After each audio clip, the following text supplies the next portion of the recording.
Jason, I am a bookkeeping firm that wants to offer tax and advisory. I'm drowning in research. What software do you recommend for a slow start with tax and advisory clients? Tax pros right now like Z-Snap, get off my lawn, bookkeepers. But let's talk about it. Should bookkeeping firms think about getting into the tax game? It's a sticky one.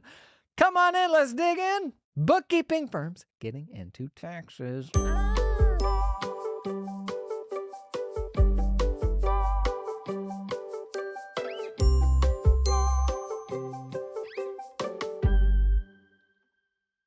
Okay, man, in the US, there is no sexier firm right now than the hybrid firm that does both tax and accounting. I actually think increasingly, if you just do one or the other, there will be an increasing amount of pressure put upon you to do both because it's just what a growing number of firms are doing. And it will take more and more like market power. Like over time, it will increasingly require of you some sort of specialization to be able to get away with doing just one of those things.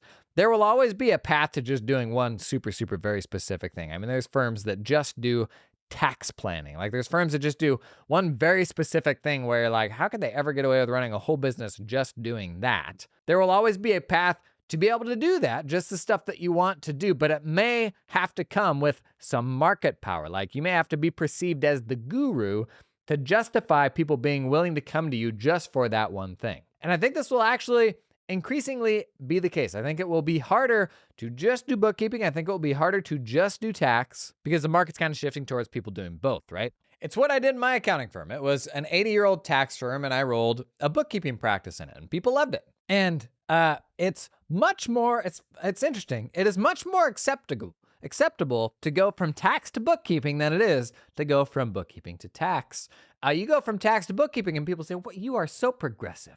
Good for you. Your clients are going to love that. Most people go from bookkeeping to tax and everybody's like, wow, you sure about that? Are you sure you really want, do you know what you're getting into? And I'll preface this whole conversation with the fact that there are maniacs out there who get into doing tax in a wildly irresponsible way.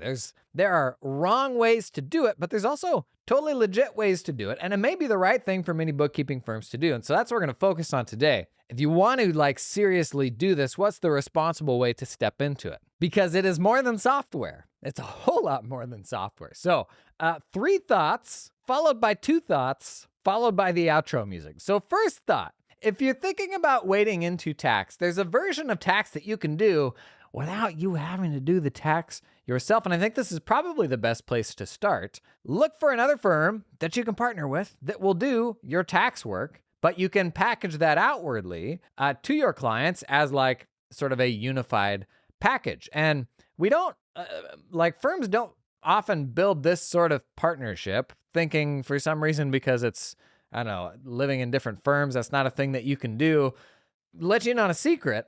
There are a whole lot of accounting firms out there where their legal entity structure is such that they're like 2 completely different entities doing bookkeeping work, doing the tax work. Oftentimes that attest entity is spun out into its own thing, but then more the advisory and the bookkeeping, the cast side becomes its own separate entity. In my mind, the way to explore, is this a thing that we're going to want to do? Start selling tax services. The way to start that is probably selling somebody else's tax services. And you could package it up to look like a unified thing on your landing page. It could be a referral agreement where you're like, yeah, we can do both. We got a super tight partnership with this group that'll come in and help us out. And the setup really isn't any different than if we did it in-house. You're still going to be talking with the same people. So I would say absolutely start there because it's one of those things where the work that goes into either figuring out how to do it yourself or the cost to pull in people that can do it, you really don't want to be out all of that only to then find, ooh, this isn't quite doing what I'd hoped it would do, or I actually just found out I don't really enjoy this. And so we're looking for a reversible decision here where we can find a low stakes way to get into it a bit, learn more about it, maybe try it with some of our clients so that if we got to bounce, if we got to hit reverse, we can still do that. Now, one tricky thing here that's just a practical consideration is many great bookkeeping clients that have a lot going on and some technical things and you can actually charge them a decent amount. Those are not going to be entry-level tax clients. The way you normally wade into, the way somebody comes out of school and goes into doing tax is by doing super simple 1040 work. You're not doing meaningful bookkeeping work for 1040 clients. So you're a bit up against it if you're running a relatively mature bookkeeping firm that's solving problems for even slightly complex businesses. Those are tricky companies to support on the tax side, much harder than if you tippy toe into doing basic 1040 prep. Obviously, I'm talking about US tax stuff here. Yet another reason to start with a partner on this. Now, that would be step one, in my opinion, is you start with that partnership, validate that it is going to do the things for your business that you want it to do. Also along the way, because in the question, this person did say tax and advisory, there's a whole lot of other stuff you can do besides bookkeeping that are not tax. And just doing advisory, I would argue, is a whole lot better than to say we do tax and advisory, because tax obviously is a whole can of worms in and of itself. Tax advisory is a can of worms inside of that can of worms, and then just more holistic advisory, like CFO type stuff, while tax can factor into it, is more about the strategy of the business and what are the biggest profit drivers and that sort of thing. And so those are all very different things. If you try to jump in on all of them, you're absolutely not going to do them all well. So consider if there are other things that might be easier to wade into than tax, like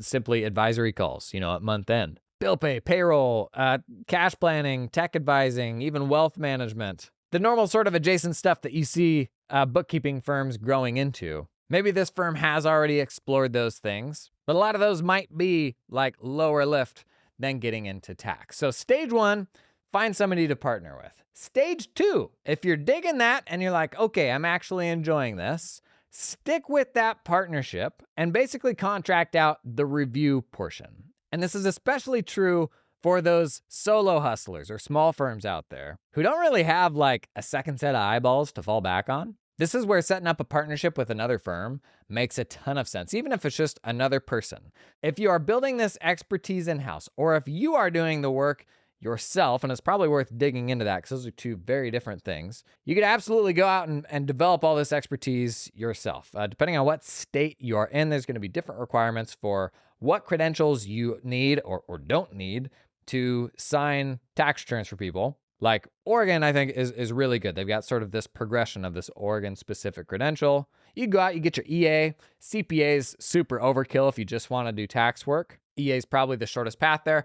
I had a gal come and work for me, super high achiever. I knew her because she was like a consultant for a client that we were working with, and she was looking to do something new. We started talking, and she was like, what would it look like to get into tax? She knocked out the EA stuff in 2 months. She was a super high achiever. In fact, she might be listening to this right now. She was a super high achiever. So that's not for everyone, but it is if in your mind you're thinking the CPA and schooling and years of all this and that, doesn't have to be that. That's a wildly inefficient way to start doing tax. This episode is brought to you in part by LiveFlow. So, if you've been around, you probably already know what LiveFlow does. It connects your accounting ledgers to your favorite spreadsheet app, Excel or Google Sheets, QuickBooks, or Xero. But we're on kind of an AI theme lately with this new OpenAI model coming out. You want to know a wild hack that LiveFlow can enable? How about syncing selected data out of your accounting system that a language model can interact with? So in the AI tests I've been running lately, with this new OpenAI model, you can't upload files to it. It's all text. And so I'll drag and select the text from these big financial reports, paste it in there, fine. But what LiveFlow lets you do is build whatever custom reporting you need to, even reference the cells in one sheet to the cells in another sheet to roll up all this data in totally customizable ways, even across different companies because they support consolidations as well. But let's say I wanted to augment that with AI. Buddy, how about creating all of the context in one view that your AI needs to do some sort of job, quality assurance, whatever it is? I set up those sheets in LiveFlow, one big select copy pasta into my language assistant. It's got all the data it needs to do the review or anything else. And then because with LiveFlow, you can template all these reports, you simply change the company that is connected to that spreadsheet. Boom, you've got all the live data for the next company. Obviously, loads of useful ways that you can pull all of your accounting ledger together. And that's kind of the beauty of LiveFlow is you can pull whatever you need out of the platform, organize it however you want. And if you're exploring using AI for quality assurance and technical review, stuff like that, boy, LiveFlow could be your best friend there. It's actually a pretty cool idea.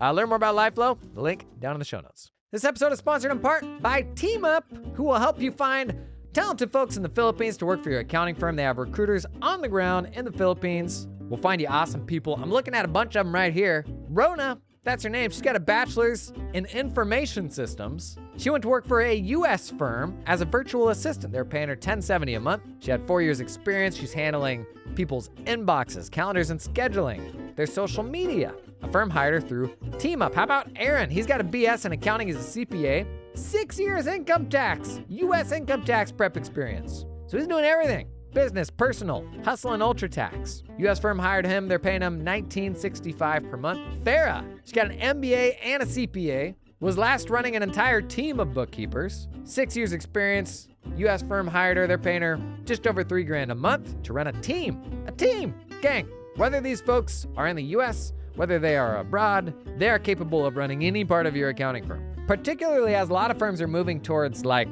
kind of a relationship manager model where you have an onshore person that is managing the client relationship. That's really like the one blocker for some folks is they won't put offshore folks in direct contact with clients, though even that is kind of evolving. But our worldview around offshore work is oftentimes misshaped by the fact that menial tasks in other contexts like support will be delegated to, India or something like that. The reality is these are super talented people that are capable of learning absolutely anything your onshore team is learning. And you've got Big Four firms, you got regional firms, you got all sorts of firms employing tens of thousands of people in the Philippines that are absolute experts at their craft. I've shared before, my last 4 hires were in the Philippines in my firm. Completely changed the way we approach getting the work done, and that is again how I would build a new firm tomorrow. To learn more about TeamUp, check out the link down in the show notes. So you could start building that expertise yourself, but on this podcast and out in the world, we talk with all sorts of people who have no technical expertise,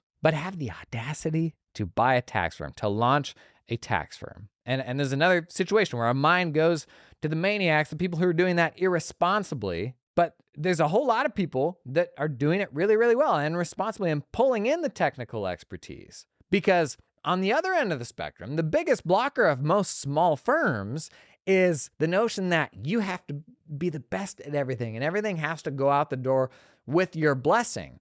And for those people, as their firms grow, if they do want to continue growing their firms, arguably the biggest blocker for most of us when we go through that, and I went through it myself, is you mean to tell me I got to let that thing go out the door and not have eyes on it? That this staff person of mine, this senior person of mine, they have permission to sign that stuff and ship it off? It's my name that's on the door. Why is that okay? So there's two ends of the spectrum there.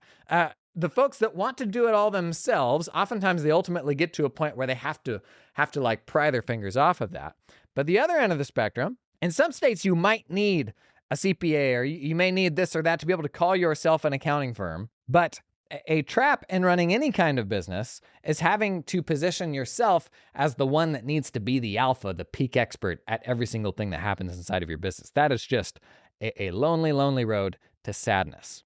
So you could build this expertise yourself. You could also hire this expertise. And I would really, unless you're trying to do a solo thing, if you're serious about getting into tax, I would really encourage you to hire somebody with the right tax experience. If you've never worked in a tax firm and you don't have anybody in your firm with any experience in somebody else's tax firm, there's just going to be a lot of reinventing the wheel from scratch and just stuff that you don't know, where if you pulled the right person in, it could probably save you some time. At this second stage here, remember, we're just doing the prep. We're doing a contract agreement with somebody else to do the technical review, which is going to be super valuable.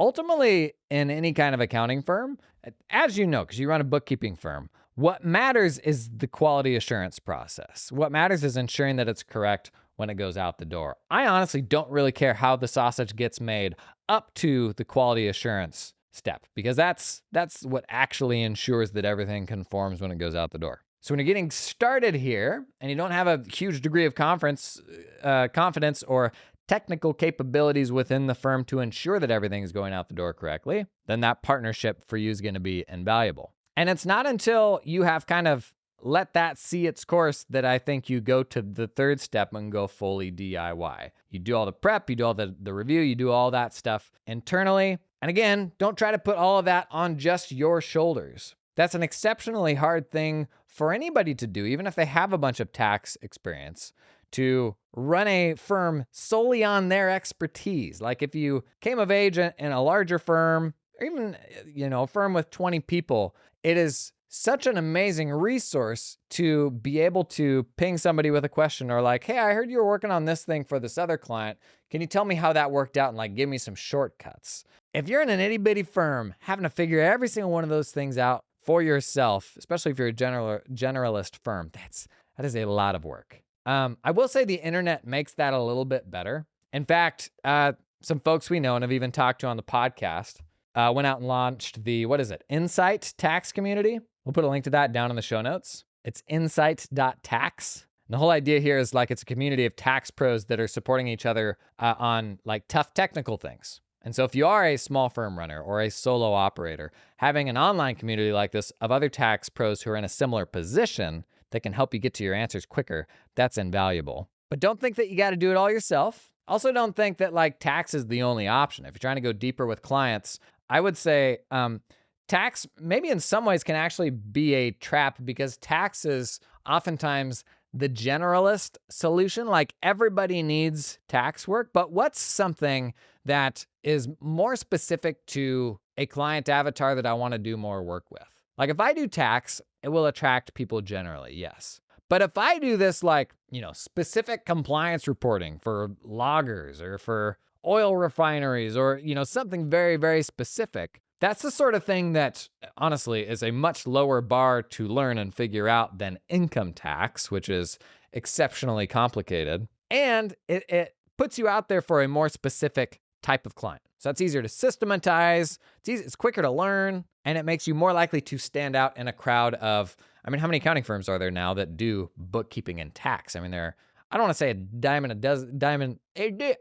dozen because that kind of cheapens them. But to say I do bookkeeping and tax is not like a specialty. Like that doesn't make you unique these days, especially as a growing number of firms are virtual, are distributed, can support clients anywhere in the country. The effect of that, of having, thousands of firms now accessible to you because they will serve people anywhere in the country, that ultimately squeezes out what was once just more of a local market. That'd actually be a really interesting statistic. If you look back, even just the last decade, where 10 years ago, what percentage of folks were just working with a local accountant, as opposed to today, what percentage of those people now work with someone that isn't within 100 miles of them? I got to think that number has changed a lot, and it will continue trending in the direction of folks shopping less local when it comes to professional services. So if you're thinking tax is like a means of specializing or standing out, it's probably not going to do that. There's probably easier ways to get there. Now, definitely still some benefits. Clients like all-in-one. If you are a generalist firm and a client is comparing them apples to apples, two firms side by side, and one will do both your bookkeeping and tax, and one will just do one or the other, and there's nothing else differentiating them, they will pick the firm that does both 9 times out of 10. So there for sure are some benefits there. Now, you mentioned software. What is the software starter pack for a U.S. tax firm? Well, you got to start with the tax software that actually like completes the forms and all that. These days, when you're getting started, I think most people would probably say go to Drake. It's not like a super, progressive tool by any means. You could go beyond that to the more premium tools. They're just really cost prohibitive, especially in the early days. One really tricky thing with tax software is like there's an element of muscle memory that you develop with tax software that's unlike any other software that we use, where it becomes really painful to learn a new system. There's just so many input fields in tax software for every single jurisdiction and all these different little codes and inputs, and they take forever to find the first time. And then the notion of going to a new software platform and relearning all that is a real pain. So if you're going all in on tax, maybe it would make sense to go up market from Drake to, an UltraTax or something like that. But for most firms like just getting into, I would probably say Drake. One thing that's really changing in the tax software landscape is we're having, it's a frustrating spot because you've got all these legacy tools that are the tax calculation engines. But increasingly, we're getting better and better tooling on the tax workflows surrounding that tax software. So how we intake information, how we put together the work papers, and even how we deliver that work on the back end. Tools like SafeSend, like Soroban, like Stanford Tax. I always make the mistake of starting to list them, and then I inevitably forget ones. But all that is to say, there's an entire tech stack to be built around just that core tax software now. Practice management systems like TaxDome that are more tax pro leaning, they'll handle some of that for you too, but I don't know that I'd recommend if you're doing both bookkeeping and tax, especially if it's primarily bookkeeping. I don't know that TaxDome would make sense. This episode is brought to you in part by Cloud Accountant Staffing. Hey, let's hire some talented people in the Philippines, because that's what I did in my firm. You know why? Well, let's compare this to the traditional hiring method, going with a traditional recruiter. Startup fees, 15 grand. I don't know. Startup fee with Cloud Accountant Staffing, $1,000. That's it. Annual employee salary, onshore for a senior accountant, they say 75K. I think that's reasonable. That checks out. Annual salary for the equivalent Philippines hire, 30K. That was 75 versus 30. With traditional recruiters, you got to make a long-term commitment. Cloud Accountant Staffing, commit for 2 months, that's it. Hire in the Philippines, usually in about 6 weeks. Onshore, you're probably going to deal with 2 to 3 months, or also maybe eternity. And your offshore team, benefits, payroll, taxes, you don't have to manage that stuff yourself, because it is no fun, as opposed to working with super talented people in the Philippines, which is very fun. I did it myself. As I've shared, if I built my firm tomorrow, it's still what I would do. Hearing from a growing number of folks who tune into this stuff, who are like, had never really considered it before, honestly thought you were a shill the first time I said it. Now I've made my first hire and I'm super happy with it. To which I say, cool, because it's totally how I would roll a firm still. Learn more about Cloud Accountant Staffing? Check out a link down in the show notes. This episode is sponsored in part by Financial Sense. You want to talk about software companies that have stepped up their game in the last few years. Financial Sense, they are right at the top of the list. Actually, really intelligently breaking through some assumptions we have about category tech, like tech in the accounting space being more expensive than general tech. If you are a solo firm operator, right now Financial Sense has a $9 a month plan. It's stupid.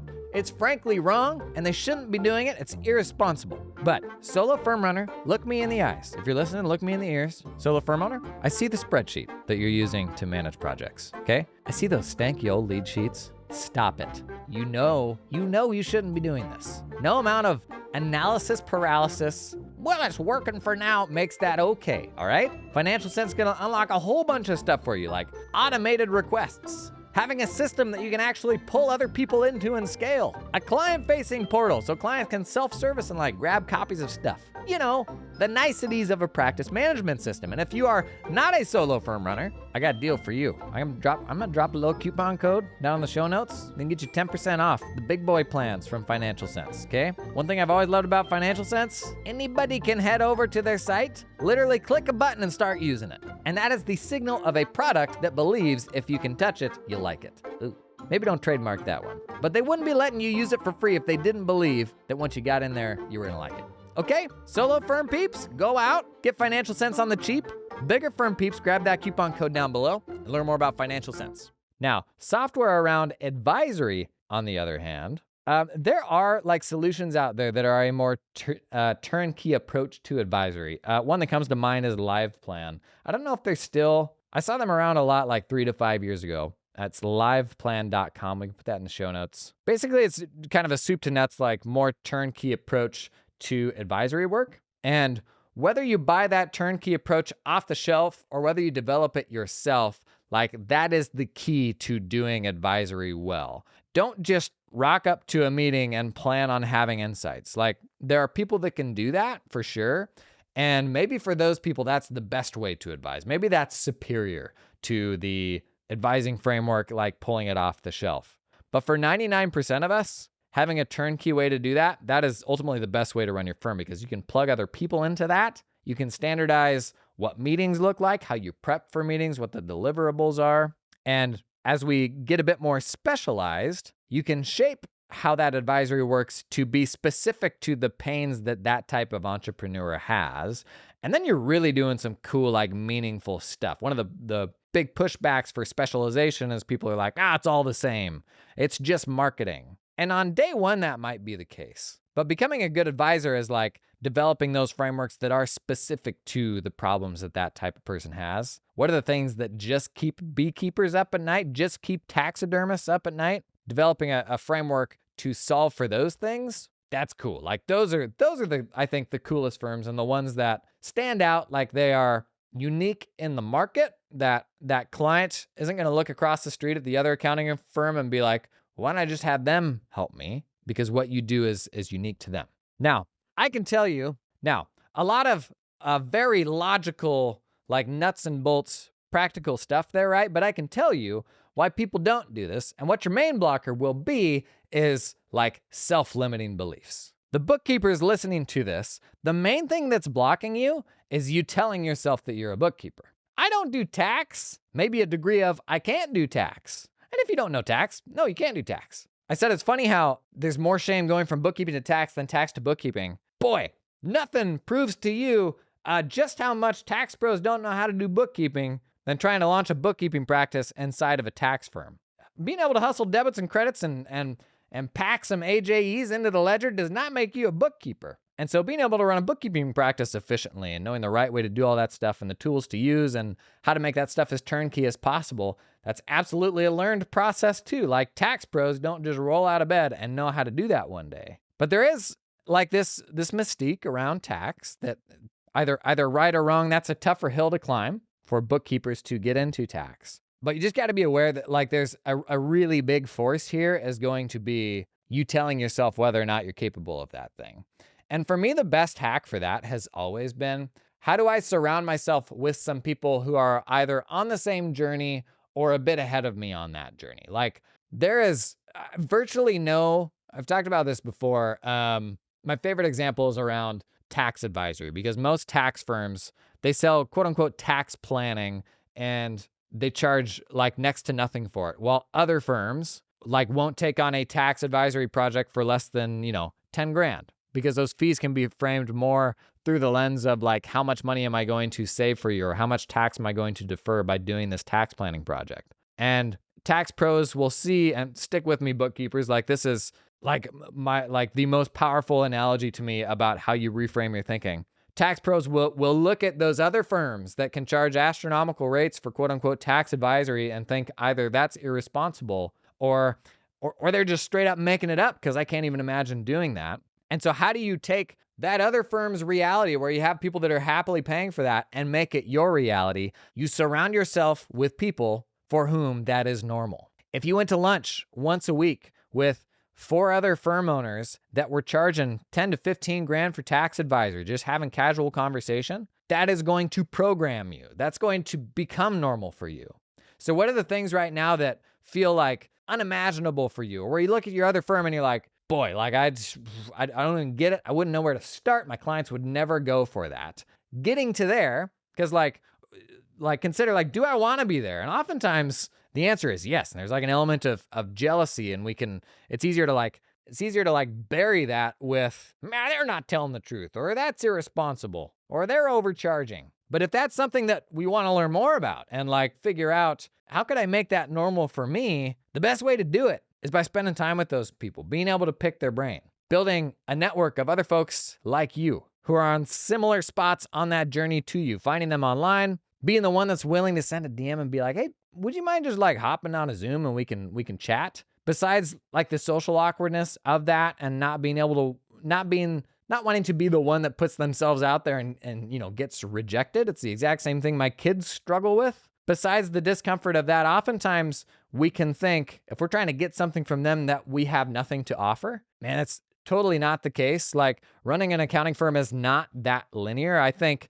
just about all of us have something to offer to each other, even if it looks like they're ahead of you on that journey. And so if you're a bookkeeper and you might want to explore this, but it feels so foreign and you just can't, like, it's almost an identity thing. Like you can't imagine being able to do that. The best thing you can do is surround yourself with people for whom that's normal, for whom like they're going through the same transition. That is the ultimate brain hack.